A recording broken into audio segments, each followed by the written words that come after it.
Ayan po, grabe. Binanata ng husto mga kabida, no? Ito hong si Congressman Benny Abante, ano po, no? Ni Vice President Sara Duterte, ano po. Kung maalala po ninyo mga kabida, nung rally po ano, ni Isko Moreno dyan sa Maynila, marami hong binanatan ito hong si VP Sara, ano? Na mga politiko. Yung may kasalanan po sa kanya, ano po, no? Lalong-lalo na po. Ito hong mga kongresista po mga kabida. At isa na po dito, ito hong si Congressman Benny Abante, ano po, na? Okay? Now, eto, panoorin muna natin, ano, ito hong clip mga kabida ng ang balita ngayon, okay? Patungkol po dito sa banat po ni Vice President Sara Duterte kay Congressman Benny Abante, ano po. May pa-visual aid pa, ano? Ito hong si VP Sara, parang all out talaga, ano po, na? Eto, panoorin po natin mga kabida. Labas mo ang props ko.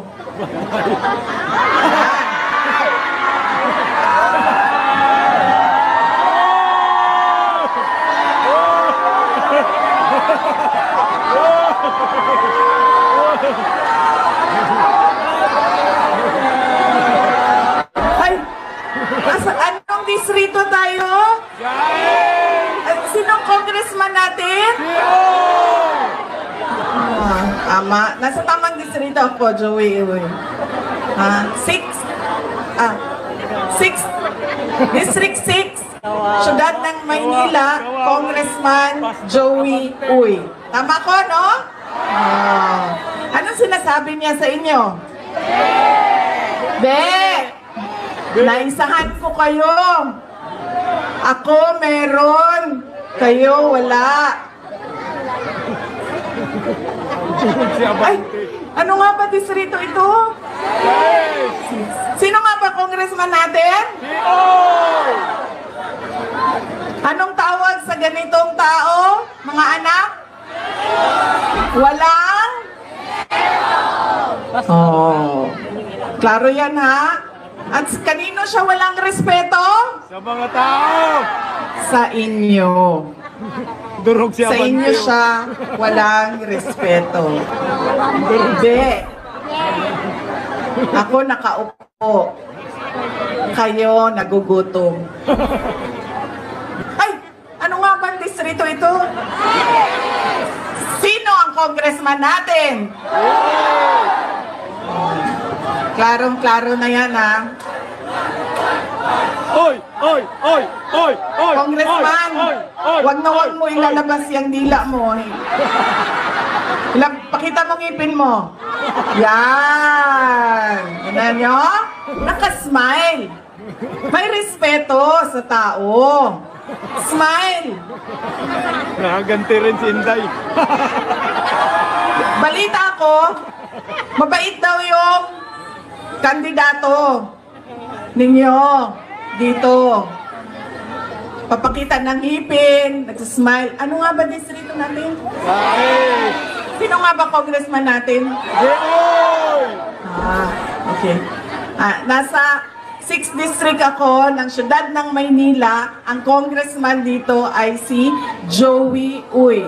Tama? Mga kababayan, ang lahat ng ginagawa natin ay para sa Diyos, sa bayan, at sa bawat pamilyang Pilipino. So yun, banat na banat yun, ano? Grabe, sa pool po mga kabida, ito hong si Congressman Abante, ano po, no? Napansin ko po ngayon mga kabida, na all out na po talaga ito hong si VP Sara sa kanyang banat, ano? Okay? So, ito hong si Abante, napapansin ho ninyo, parang may hugot talaga ito hong si VP Sara. Although sa kanyang facial expression, hindi mo mahahalata po mga kabida naggalit. Ano? Ito hong si Vice President Sara Duterte. Subtle lang kasi yung kanyang banat eh. Pero masakit yon, ano? Matindi yon. Okay? Hindi mo makikita sa kanyang mukha naggalit na galit. Pero galit na yon, ano? Mga kabida. Dito sa puso niya, ano? Okay? Hindi ho katulad ng ibang mga politiko na pag sila po ay bumabanat, halatang halata talaga ano, yung facial expression, etc., di ba? Oh. Itong si Vice President Sara Duterte, kakaiba po ito. Okay, parang nag-smile lang po. Pag bumabanat yan, parang nag-smile lang po yan. Parang pabiro, ano, yung dating. Pero matindi yung kanya pong banat, ano? Okay? Ang ginawa pang visual aid po ni VP Sara doon yung nakadila po, ano, ito hong si Congressman Abante, ano? So, ano po yung implikasyon? Ano po yung message na inihatid po, ano? Doon po sa ipinalabas po na visual aid po, ano, ni VP Sara, mga kabida. Okay? Lumabas na parang walang respeto, di ba? Di ba yung kanyang message doon, walang respeto daw ito hong si Congressman Abante sa mga tao. Okay? Perceive nga walang respeto doon sa Vice Presidente. Doon pa nga sa mga tao, di ba? Oh. Kaya may hugot niyan si Vice President Sara Duterte, mga kabida, kay Congressman Abante. Because yun nga, during sa mga pagdinig po ng Committee on Good Government and Accountability, parang astig yung dating ano? Parang ang kaharap po nila, mga kabida, ay ordinaryo lang na resource person, ano? Hindi ho Vice Presidente ng Pilipinas. Pangalawa sa pinakamataas po na opisyal ng bansa, ano? Okay? Yung kanila kong pakikitungo, ano, mga kabida. So, yun. Nakatikim po sila, ano, ng hagupit po ng agila, ano? Okay? Hindi lang po si Congressman Abante yung binanatan po, ano? Pati ito kong si Congressman Chua po, mga kabida. Okay? Yan. Hindi kasi nila kilala itong si VP Sara, no? Unang-una po, wala hong mawawala po kay VP Sara ngayon. Kasi siya po ay hindi ho kandidato, ano? Yun yung lamang po, ano, ni VP Sara. Okay? Pwede ho siyang bumanat ng bumanat, okay? Dahil ho, wala ho siyang pananagutan. Okay? Sa mga tao, kasi hindi ho siya tumatakbo. Hindi po siya kandidato po. Unlike dito ho sa kanyang mga binabanatan po, mga kabida, humihingi po ngayon ng suporta at boto mula sa mga tao. O ngayon, ano yung magiging implikasyon po dito? Yung banat po ni Vice President Sara po sa kanila. Mismo sa harap po ng kanilang mga constituents po yun, ano? Okay? O, do you think hindi po sila mai-influence? Do you think hindi po magbago yung kanila pong isip, ano? Dito ho sa pinagsasabi po, ano, ng Vice Presidente po, mga kabida, no? Oh.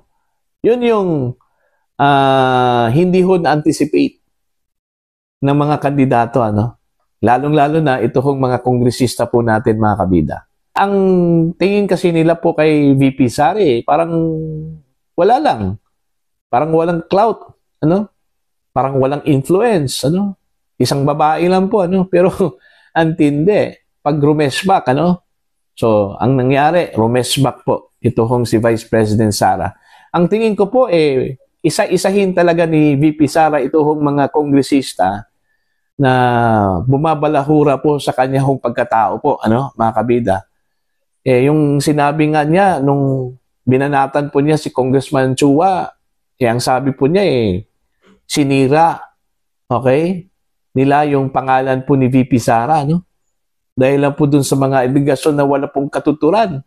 Yung paglustay daw ng pera mula sa confidential fund ng Office of the Vice President at saka Department of Education, di ba?